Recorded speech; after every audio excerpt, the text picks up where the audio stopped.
Hi guys, ఈ వీడియోలో Arjun son of Vyjayanthi movie స్టోరీని ఎక్స్ప్లెయిన్ చేయబోతున్నా. సో స్పాయిలర్స్ చాలా ఉంటాయి, చూసిన వాళ్ళు మాత్రమే ఈ వీడియో చూడండి, టైంపాస్ కోసం మాత్రమే. ఓపెన్ చేస్తే వైజయంతి ఎంట్రీ. వైజయంతి అడవిలో ఉన్న క్రిమినల్స్ ని పట్టుకోవడానికి పోతుంది, రౌడీలతో ఫైట్ చేస్తూ ఉంటది. అప్పుడు అర్జున్ వచ్చి బర్త్డే విష్ చెప్దామనుకుంటాడు, కానీ వైజయంతికి బుల్లెట్ తాకి బురదలో ఇరుక్కుపోతుంది. అర్జున్ వచ్చి కాపాడి హ్యాపీ బర్త్డే అమ్మ అని చెప్తాడు. ఆ తర్వాత విలన్ ఏంటుంటుంది, చాలా బాగుంటుంది. విలన్ పేరు పఠాన్. పఠాన్ వల్ల బాస్ వాడి పిల్లల్ని ఎత్తుకుపోయాడని, పఠాన్ వల్ల బాస్ సామ్రాజ్యాన్ని నాశనం చేస్తాడు. అర్జున్ తన తల్లి కోసం ఏదైనా చేస్తే విలన్ పఠాన్ వాళ్ళ కొడుకుల కోసం ఏదైనా చేస్తాడు. 20 years తర్వాత అర్జున్ పెద్ద గ్యాంగ్స్టర్ అవుతాడు. వైజాగ్ లో ఏ క్రిమినల్ ఉండడు, మొత్తం అర్జునే. అలా అని క్రిమినల్ పనులు ఏం చేయడు అర్జున్. క్రిమినల్స్ ని చంపేసి ప్రజలకు న్యాయం చేస్తాడు. కానీ వైజయంతికి అర్జున్ క్రిమినల్ అవ్వడం నచ్చదు. అందుకే అర్జున్ పైన మర్డర్ కేసు పెట్టి కోర్టులో న్యాయం కోసం పోరాడుతుంది. కానీ అర్జున్ ఖాళీ వాళ్ళ అమ్మని చూడడానికి మాత్రమే కోర్టుకి వస్తాడు. ఆ కోర్టులో జడ్జి కూడా అర్జున్ అంటే భయం. అర్జున్ ఏది చెప్తే జడ్జి అదే చేస్తాడు. అప్పుడు వైజాగ్ సిటీకి కమిషనర్ గా శ్రీకాంత్ వస్తాడు. అర్జున్ బలమేంటో తెలుసుకుందామని అర్జున్ ఉండే పేటకి పోతాడు. అర్జున్ ఒకటే చెప్తాడు, మీ పని మీరు చేయండి, వైజాగ్కి నా అవసరం లేనప్పుడు నేనే మీకు లొంగిపోతా అని చెప్తాడు.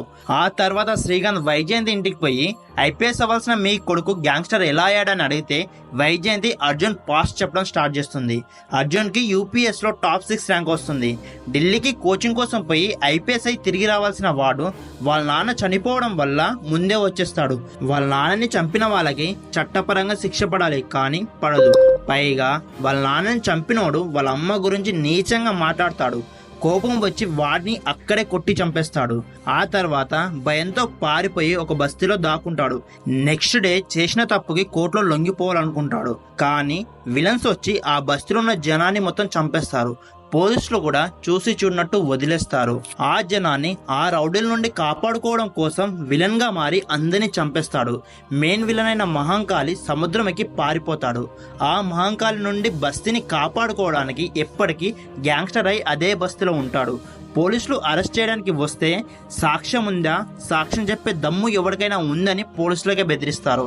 ఇదే విషయాన్ని పోలీసులు పోయి వైజయంతికి చెప్తే అప్పటి నుండి అర్జున్తో మాట్లాడడం మానేస్తుంది వైజయంతి. ఇకపోతే నెక్స్ట్ వైజయంతి పైన అటాక్ జరుగుతుంది. ఎందుకంటే వైజయంతి పోలీసు ఉన్నప్పుడు పఠాన్ అనే రౌడీని పట్టించి శిక్ష పడేలా చేస్తుంది. వాడు పగను తీర్చుకోవడానికి వైజయంతిని చంపాలని వస్తాడు. కానీ పఠాన్ కి వైజయంతికి మధ్యలో అర్జున్ ఉంటాడు. ఇక్కడ ఒక ట్విస్ట్ ఉంటుంది, శ్రీకాంత్ కూడా విలనే. అర్జున్ ని చంపడానికే వైజాగ్ కి వస్తాడు శ్రీకాంత్. అర్జున్ వల్ల నాన్నని చంపింది కూడా శ్రీకాంతే. శ్రీకాంత్ కి పఠాన్ కి పెద్ద లింక్ ఉంటుంది. శ్రీకాంత్ అర్జున్ ని ఎలాగైనా అరెస్ట్ చేసి మళ్ళీ వైజాగ్ ని తన కంట్రోల్లోకి తెచ్చుకోవాలనుకుంటాడు శ్రీకాంత్. ఆ రోజు వైజయంతి బర్త్డే.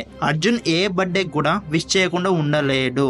అప్పుడు పోర్ట్ మొత్తం తగలబడిపోతుంది. తగలబెట్టిన వాళ్ళు సముద్రం ఎక్కి పారిపోతుంటే కాలిపోతున్న బోట్ లో సముద్రంలోకి పోయి వాళ్ళని పట్టుకుంటాడు. అది మొత్తం విలన్ ప్లానే. అర్జున్ సముద్రం లోపలికి పోయాక ఆ బోట్ ఇంజన్ ని ఖరాబ్ చేసి విలనే చనిపోతాడు. మెయిన్ విలన్ పఠాన్ జైలు నుండి తప్పించుకొని వచ్చి వైజయంతి ఇంటికి వస్తాడు. వైజయంతిని పట్టుకొని రౌండ్ అవుట్ చేస్తాడు. వైజయంతిని చంపేస్తారనే టైంకి అర్జున్ వచ్చేస్తాడు. అర్జున్ విలన్స్ అందరినీ కొట్టి చంపేస్తాడు. పఠాన్ వాళ్ళ కొడుకుని కూడా చంపేస్తాడు. అప్పుడు శ్రీకాంత్ అలా చేయకు, లొంగిపోతే నీకు మీ మమ్మీకి మంచిదని చెప్తాడు. శ్రీకాంత్ కూడా విలనే అని అర్జున్ కి అప్పుడు తెలుస్తుంది.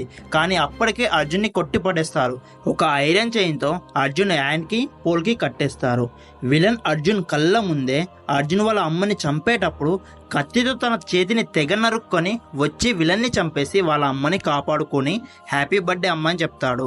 ఇక్కడ ఇదే ట్విస్ట్. ఈ ట్విస్ట్ కి మైండ్ పోతుంది. తన సొంత చేతిని తనే నరికేసుకుంటాడు వాళ్ళ అమ్మ కోసం. థియేటర్ చూసినప్పుడు మైండ్ బ్లాక్ అయిపోతుంది. ఆ తర్వాత పోలీసులకి లొంగిపోతాడు. సో ఈ మూవీ స్టోరీ అయితే ఇంతే, చాలా బాగుంటుంది. థియేటర్లో అస్సలు మిస్ అవ్వకండి. చూస్తున్నప్పుడు బూస్ బంప్స్ వస్తాయి. So that's the video guys. ఈ స్టోరీ మీకు ఎలా అనిపించింది కామెంట్ చేసి చెప్పండి. ఈ వీడియో కనుక నచ్చితే ఈ వీడియోకి ఒక లైక్ చేసి ఇలాంటి మరిన్ని మంచి వీడియోస్ కోసం మన ఛానల్ని సబ్స్క్రైబ్ చేసుకోండి. మళ్ళీ వీడియోలో మళ్ళీ కలుద్దాం. అందరికీ టాటా, బై బై, సెలవు.